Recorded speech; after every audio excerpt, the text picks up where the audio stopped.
È stato un grande incontro perché non soltanto la suggestione di trovarsi, per quanto mi riguarda, all'interno dell'istituto che per 5 anni ebbi a frequentare negli anni 70-80,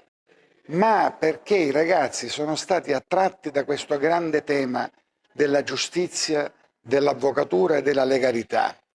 Hanno proposto una serie di domande e soprattutto di riflessioni che sono sembrate frutto di un livello di maturità imponente. Si sono posti il problema del sistema delle garanzie, hanno riflettuto, grazie ai suggerimenti delle camere penali e degli insegnanti e delle dirigenze scolastiche, sui grandi temi del processo penale, quindi il principio di non colpevolezza, il diritto di difesa, la distinzione del processo tra quello minorile e quello per i maggiorenni, cioè hanno elaborato un sistema di curiosità che sono state poi soddisfatte dalle risposte pertinenti degli ospiti, diventando una sorta di laboratorio permanente, autentico di legalità.